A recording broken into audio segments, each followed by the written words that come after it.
Morning! Got something for you.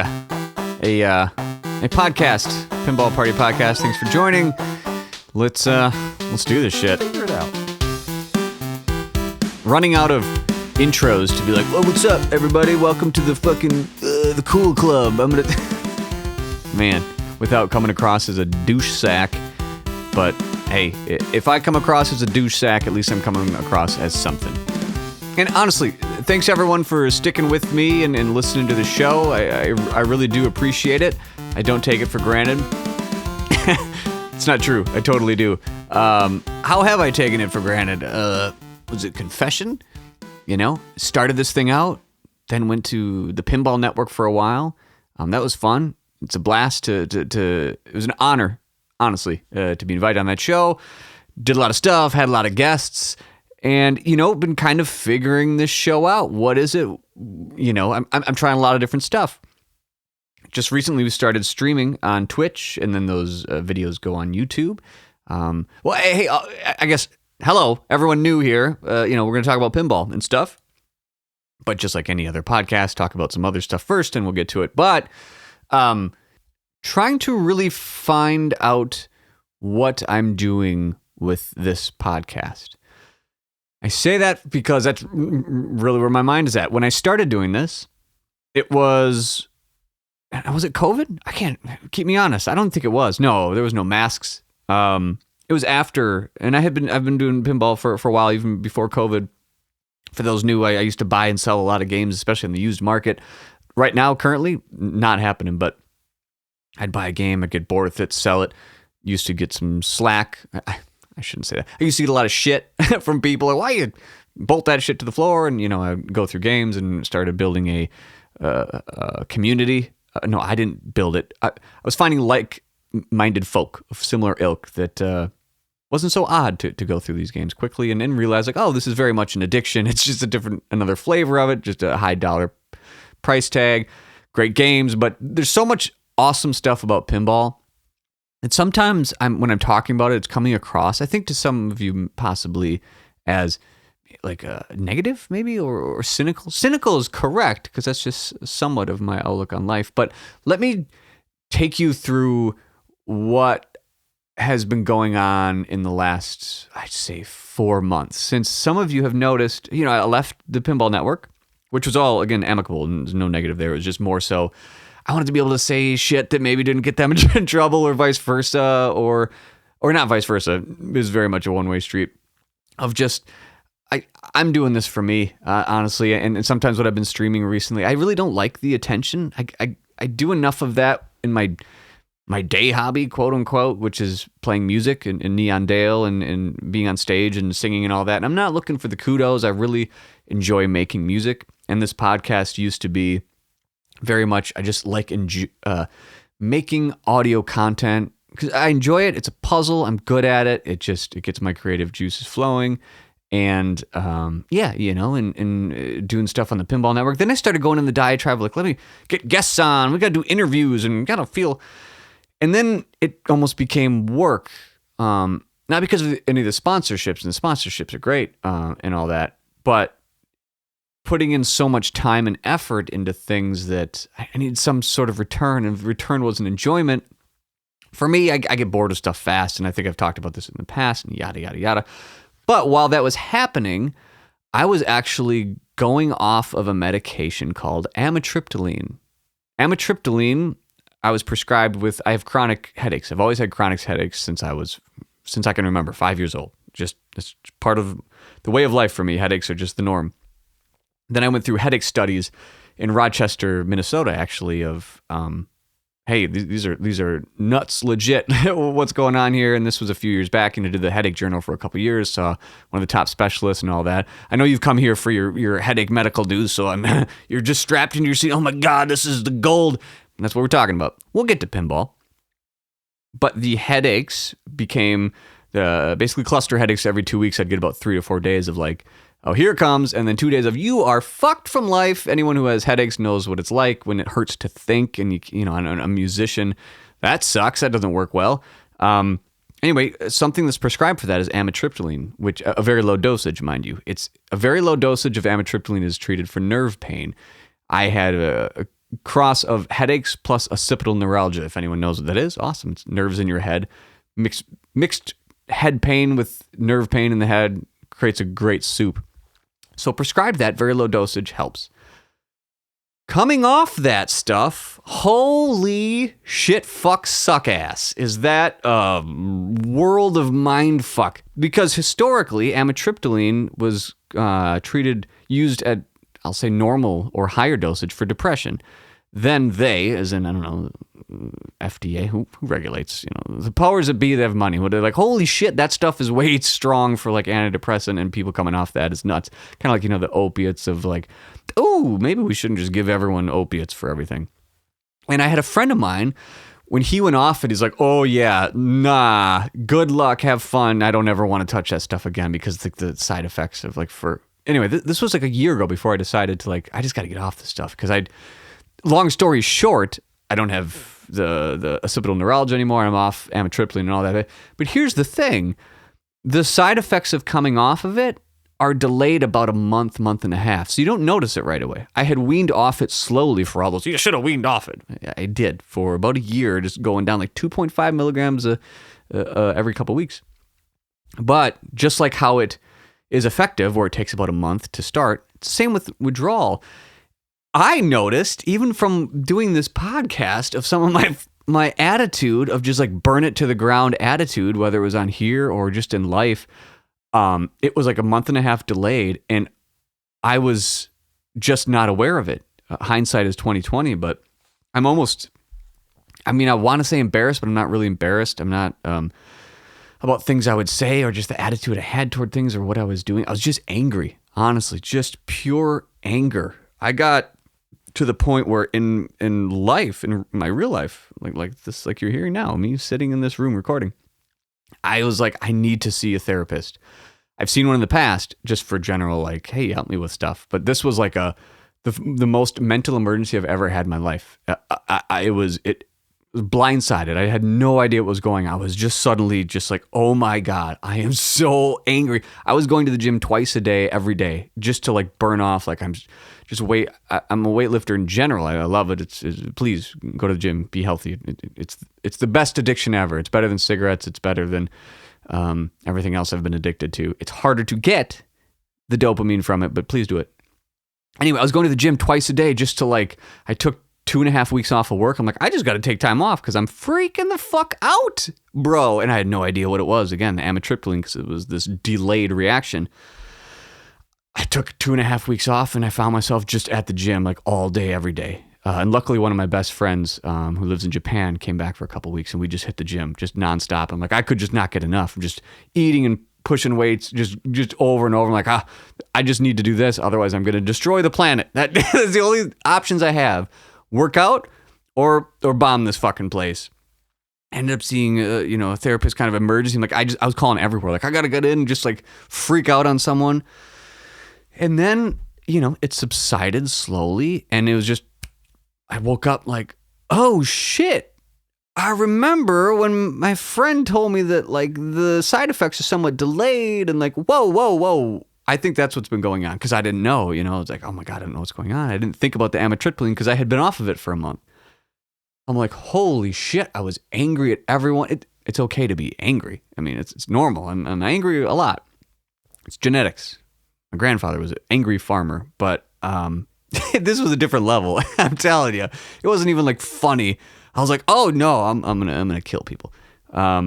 Yeah, so all that time, what you're hearing on the podcast is like an inconsistent podcast, leaving TPN, doing, I don't know if it came across, maybe I'm just, delusional of self-importance. I was just angry and going down and talking shit and just like, all these bad things about pinball and,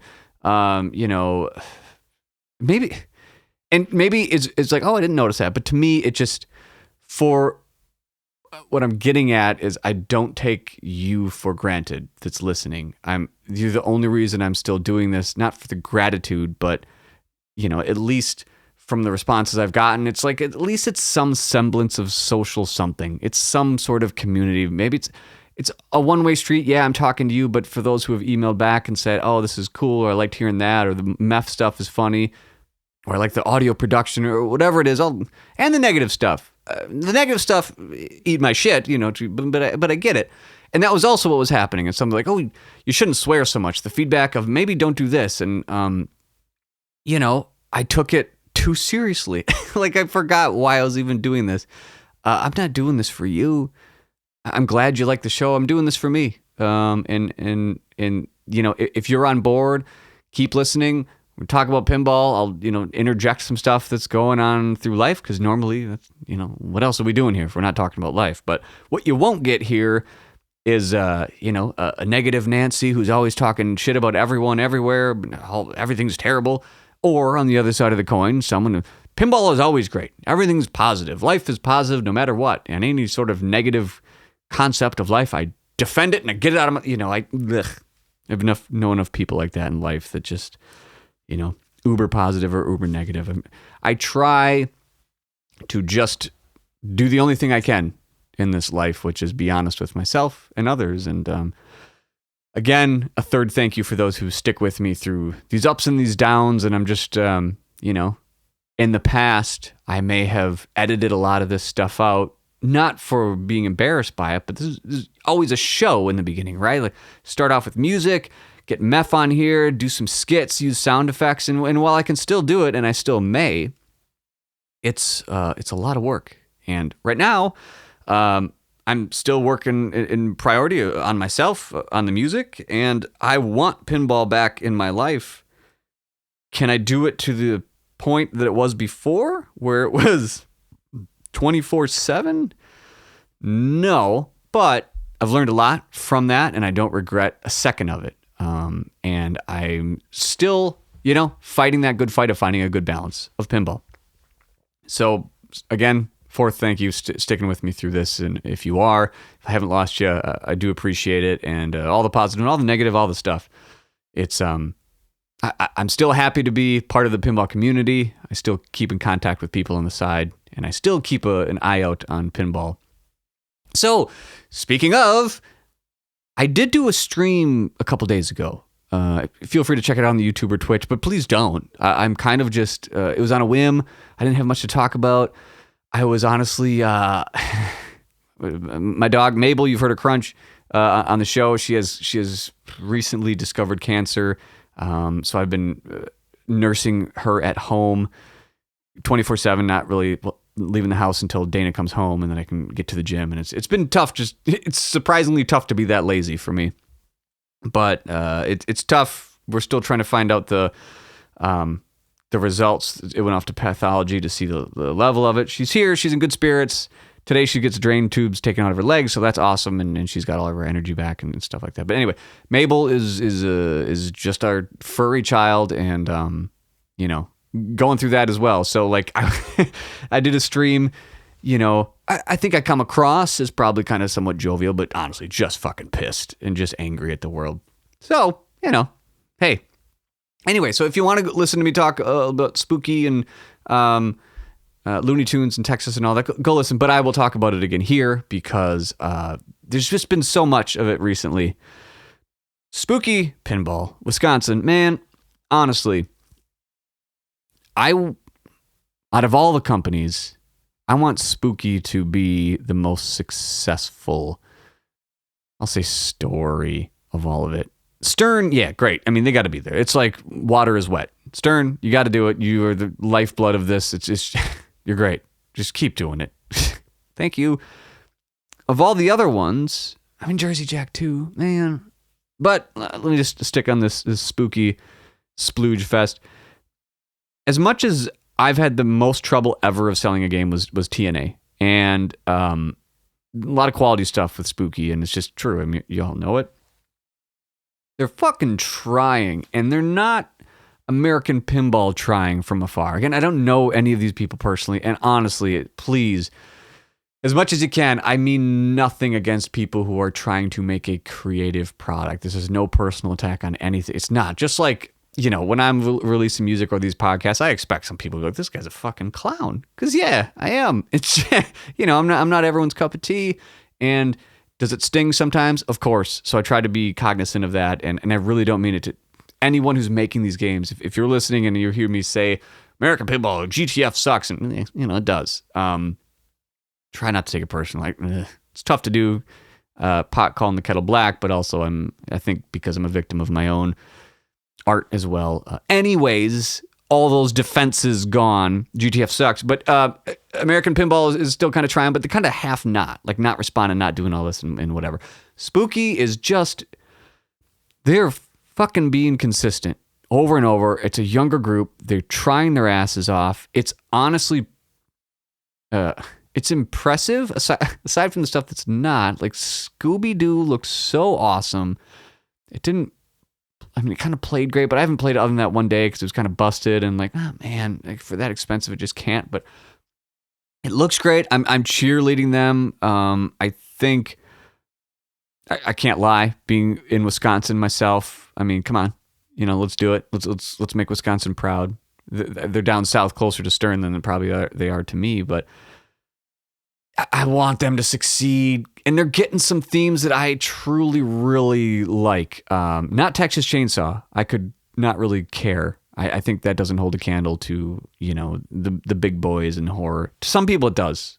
Nothing against that, but for me, Texas Chainsaw was always more of closer to like a B movie, really, than well, maybe it's supposed to be like Jason, you fucking idiot. Of course it is, but not. It's not like a Friday the 13th or Nightmare on Elm Street or. Dare I say Event Horizon? Oh, the Event Horizon. But I speak of Looney Tunes when I'm starting to talk this accolades. Looney Tunes is so awesome. For me, Looney Tunes was, I haven't thought about this deeply of what exact age, but it was after school kind of thing, eating my Cheerios. Like I would get home as a latchkey kid. A lot of us were born in the 80s. It was normal that you'd come home and your parents were gone for a few hours. You'd come home at 3 and your parents get home like after 5 because they have to work to pay for stuff. And you just, you fucked off for a while. It was awesome. Played Nintendo, ate, whatever, shitty food. It was great. And then you'd watch cartoons and stuff. And so I would, when I think of Looney Tunes, I think of after school eating some sort of sugary sustenance, some sort of sugary food. After just, hating school, except for I just want to see my friends. I don't care about school.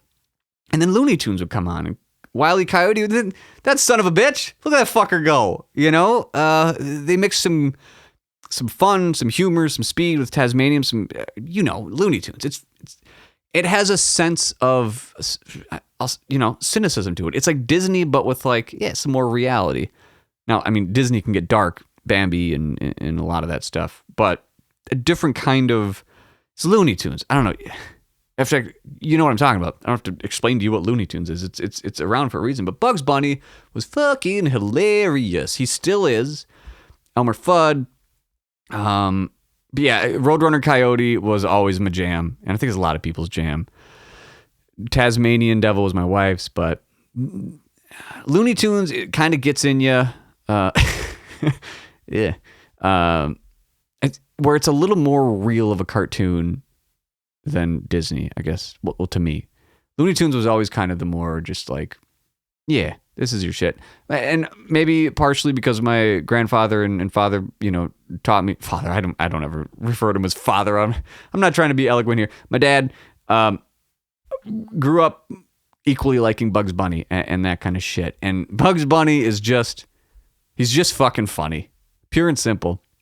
Mickey Mouse being that mascot in Disney is like, it's Mickey Mouse. It's okay. It's like, yeah. But Bugs Bunny is cocky son of a bitch. He doesn't give a shit, but he has fun. Yeah. Anyway, Looney Tunes. That theme does way more for me than Scooby ever did. So I want it to succeed. I think Looney Tunes could have been a fantastic theme if Stern got it or anyone else. I think Looney Tunes is one of the best themes of the last 2 years? Question mark. I'm just going to pop on Pinside while I'm talking, and I'm not streaming, so you can't see this, or there's no video of this, so don't get all Jones of what I'm looking at. But thinking of games that have come out in the last couple of years. Oh, what am I doing this? I'm a walking encyclopedia of this shit, right? I always, at least I know what's been selling. But the last couple of years, really, what has beaten this? Some maybe say Scooby. No way. Looney Tunes demolishes Scooby, I would think, is in terms of popularity. Again, that, from my point of view. And hey, I smoked plenty of weed in high school and still, I get that, like, oh, you don't get it, Scooby's. Yeah, I fucking get it. But Looney Tunes is like actually funny. I think Scooby was always a little forced in its thing. I mean, it had its own style, but yeah, but spooky theme's great. Looney Tunes, Halloween, sure, for all the fans, great. Doing a 2 for game, kudos, and that's got some sack to it. You got some balls, and I commend that. And they did it once. Did it succeed? Debatable. Fucking try it again. If first not succeed, try to. Honestly, like, maybe that's the Wisconsin in us. Like, learn from your failures, keep going, persevere. It's a negative 30 degrees outside. Don't give a shit. Go shovel your snow, get it done, that kind of thing. But come on, guys, you can do it. Just advice from a consumer is just when problems come up, talk about them immediately. I think you do anyway. I'm not really trying to tell you what to do. From someone who has dealt with things in the past, just acknowledge it immediately. And even if you don't have the fix yet, say you're working on it. Don't do the other methods of hiding behind shit and don't say anything and acting like it's not true. Just say it and work on a fix. Even if the fix is shitty, keep going. The Rush Scoop Gate was somewhat shifty from Stern. I'll say I've had some issues with Jurassic Park shifty shit of where they just basically ignore it, don't talk about it, blame it on you. Spooky doesn't seem to do that from what I've heard on some of the positive stuff. I haven't had that. But anyway, I say that because some of the stuff hasn't come out great. So just keep on keeping on, but be public with what you're saying, the good stuff, the bad stuff. I'll say I am, as a consumer, noticing that you're trying and you're not trying softly. Does that adjective work? You're trying hard. Yeah, but I just want to see Looney Tunes succeed. Maybe more than anything. Maybe it's just Looney Tunes. Maybe it's just Bugs Bunny. On that note, I know Straight Down the Middle did a 20-minute video of each. I think roughly 20 minutes. Don't sue me if I'm wrong here. I watched the Looney Tunes one this morning. I would have liked to see a little more just like gameplay instead of just talking about all the things. But hey, I've never been a big fan of even like video game documentaries that are like a half hour long of talking about little things that we've done. Like, yeah, good. Are you making this for you, or do you want to sell stuff? What are you doing? I think, in retrospect, in the future, I like to look back at documentaries. But before it comes out, I need a little more. Just give me the game. I know they streamed last night. They, as in Spooky. And what's his name? Bug? Mustache Man? Slick hair mustache? Let's just call him that. I saw on Nap Arcade, KNAPP, that they streamed last night. I skimmed through it, because of the theme. I don't really care. And since the first 6 minutes were just explaining something that I had no context for, I'm just kind of I just want to see the game. But hey, they're getting out there and they're showing it. So good luck, Spooky. Good luck, Looney Tunes. I'm saying that to me because I would like to play it. But Jaws. Let's just talk about Jaws. Mention this, and I don't know if I released it on a podcast or whatever, but from what I hear, Jaws is legit. If there's a game that's going to bring me back into the hobby where I'm not too afraid to lose too much money on getting a game, because that's currently where I'm at, because the used market is completely fucked, Jaws will do it, and is going to do it. And I'm still on the list, and yeah, I think Spooky was right to release announcement of theirs before this gets revealed. And I guess with Elton John as well. Because from what I hear, this game is legit the shit. Yeah. I'm not going to speculate on any of the rumor stuff from that we haven't already done, or that's out there if you want to go look at leaked, what's in it? What could possibly be in it? Oh, yeah. But the theme is... it passes the sniff test. Is it the best theme ever? No. Is it by the best game designer ever? Arguably. So that's kind of what's got it. And I think, especially Godzilla, has earned enough street cred to just give this enough sales to give the hobby a boost, because honestly, like, if it's done this to me, I say this, the used market prices going down made me sell all my games because I saw it really dropping to where, like, this is not financially intelligent, at least for me, for what I needed to do. Not judging anywhere else, like, will it bounce back? Not to what it was, but that's why, like, some of the games were games I bought at the price that it won't go back to. So if I don't think I'm the only one out there who is good with money, because clearly if we're buying pinball machines, we're good with money. Getting out of it, though, was, and I still am, have no games. I can't quite bring myself to just suddenly lose money. Jaws will do it. But when I do buy Jaws, and I am already on the list, I'm going to buy it from a very specific place, and that place is Flippin' Out Pinball. When I buy my pinball shit, I buy from Flippin' Out. From toppers, sharp plates, premiums, I've got it figured out. Flippin' out, figured out. When I think of pinball, I think flippin' out. Flippin' out, figured out. When I buy from Flippin' Out. Buy. Yeah, I'm going to buy from Flippin' Out Pinball with Zach and Greg and Nicole, and, you know, I don't remember his dad who works there. All I know, Zach works there, tries his ass off. He doesn't, and he does or does not try, you know what I mean? He continues to do great business. Flippin' Out is, I think, the antithesis of good customer service, good prices, honest. I've backed out of plenty of games from them. Don't do that. But I have. And, you know, not like, oh, I promised something and totally, but I've come close. And they understand that, hey, things happen, and they treat you like real human beings. Beings. This isn't a commercial to say, Flippin' Out Pinball, the place where you can back out of every game. No, but I'm just saying, there's other places where, like, something has come up. I think I've mentioned in the past, when a dealer blames you for things that they put on their website, walk away. Yeah, and don't do it. Flipping Out is the exact opposite, but just a little bit of feather puffing. If you would like to see basically a video promo of the song you just heard, Flipping Out, when I buy my pinball shit, I did make a music video. You can find it on YouTube, Pinball Party YouTube. In the show notes, you'll see a website. But yeah, for streaming, I don't want to just play the song and just stare at the computer like a dork. So I made a music video. Mabel's in it. Meph's in it. Rachel and Kale from Electric Bat Arcade are in it. They make a little appearance, a cameo. Speaking of, go check out the Electric Bat cast. They just recorded one a couple days ago. They continue to do us a wonderful service of talking about the world of pinball from a very successful arcade in Tempe, Arizona, the Electric Bat. They share with us the earners of the week, which, hey, started on this show of talking about earners. Still good friends of the show. We still talk plenty of shit over text, and you'll see Kale on various streams of this, and they're good friends of the show. So go check that out. But Jaws. Gonna buy Jaws from Flipping Out.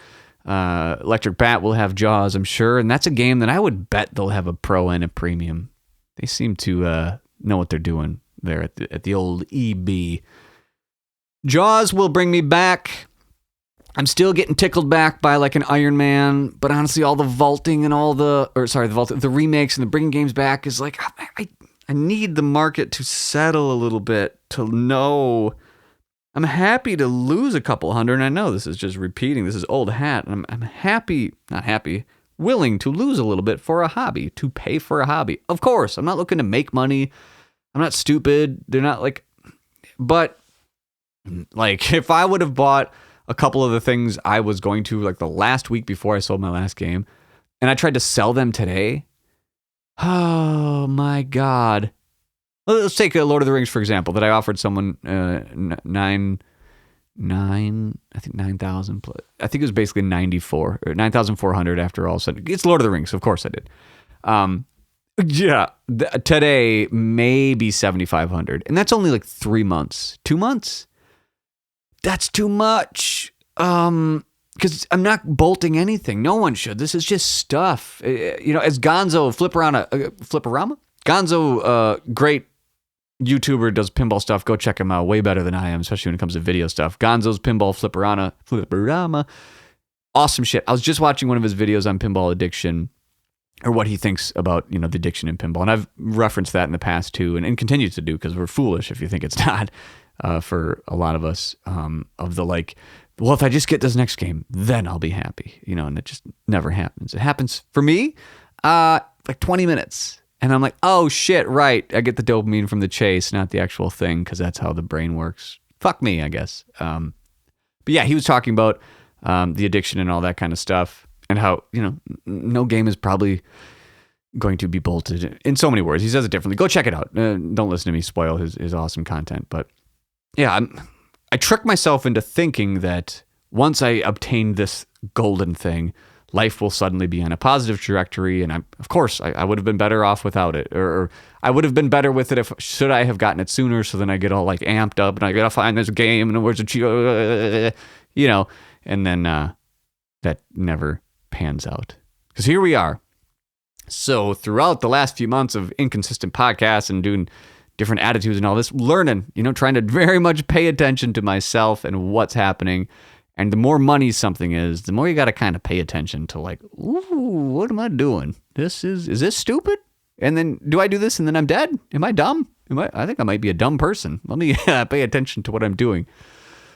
But Jaws will bring me back to the dumb person that I am. Beyond Jaws, it would be, I think the only thing to bring me back is hard as Jaws. A lot of hard and stiff in this episode. Hard and stiff. Episode title. Matrix and a Lord of the Rings. In order of what would bring me back into this crazy hobby. Let's say that, no, let's not. Let's just, what would bring me back, full stop, today, December 11th. Right now, what would I just start writing checks for that no one takes in pinball? It's not checks, or bank wiring, right? Or cash. Cash on the glass, something stupid like that. In order of, yes, absolutely, to like, okay, number one, today, writing a check for 10 grand? I don't know, let's say 10. A Lord of the Rings remake. Boom. Easy. Done. No questions. Full price MSRP. Flipping out pinball. Let me get your Lord of the Rings. Thanks. What trim? Premium or LE? Fish out. If the LE had too much orange, like the Looney Tunes, pass. But if it had a good gold, okay. It's pretty obvious. Lord of the Rings. Number two, very close number two, would be a Matrix. A Matrix from, no, not any of them. Jersey Jack or Stern only. Those are the only ones I would trust doing Matrix. Or Lord of the Rings. Like if JJP got Lord of the Rings, I'd be like, yeah, okay, fucking, let's do it. But JJP and Stern are the only two I fully trust. Like, I'll give you money. Third would be, oh God, I'm thinking of more now. Third would be Superman, for sure. Oh God, just make Superman. Serious? Superman, pick one. Superman, the Christopher Reeve movies. Yeah, please, absolutely do it. That would be number one. Even if you want to go weird, Dean Cain, Lois and Clark. Okay, Smallville. I'll fucking get stupid. Yeah, let's get all weird. Let's make a Smallville or I say this specifically, a Superman and Lois, the newer one, which is, it's good. It's good. For Superman fans, it's good. It's not great. It's good. Lois and Clark, Smallville, Man of Steel. Yeah, for some reason, I think Man of Steel might be the least favorite, but they won't make it. Make a fucking Superman game. Are you serious? Jesus. And then Harry Potter. And bring me back hard. Stiff as shit. Harry Potter, let's go. What are we doing? And then probably Back to the Future. Or Ghostbusters. All these things that just aren't happening right now. God damn it. So Jaws clearly wasn't on that list, but it's made by Keith Elwin. It's going to be great. I don't need a theme to get me all stiff, and now I'm just forcing it. That's what she said. But it's the best we got coming up, at least that I know of. Winky face. Yeah, or we'll say. Jaws, coming up soon. It's going to kick some shit. I would get your orders into Flappin' Bird Pinball to secure yours, because it is all that. As long as we don't get a grid like in Avengers, we're like, oh, it's great, but that part's weird. Don't do that. Yeah, but I'm out of pinball for the time being, but I'm trying to get back in, baby. I'm trying to get deep back in, and maybe the frequency of the podcast and see what's happening is kind of part of it. I'm trying to bring it back. I'm still finding my place in this world of pinball. I don't want the attention, but at the same time, I need it to even do this. So like, I got stickers, I got merch. I have a fucking fully built website that's honestly pretty impressive. I just never launched it because like, what am I doing? And I think those know from longtime listeners, again, thank you very much for sticking with me. Usually I'm putting out quality, and sometimes I marry that with quality and quantity, but it's been very hit or miss lately, and I'll continue to kind of find my place in what I'm kind of doing. But thanks again for sticking with me. I really wanted to get on today and, honestly just open up a little bit about that stuff in the beginning, talk about stiffies for a while, really, cheerleading for Spooky, keep doing your shit. GTF still shit, just tossing that in there. Jaws, yes, come on, bring me back in hard. And music, still going, doing some pretty sweet stuff. So, like a classic episode, I will end this one with a Neon Dale song called Excuses. Releasing soon. Thanks for joining, everyone. Take care.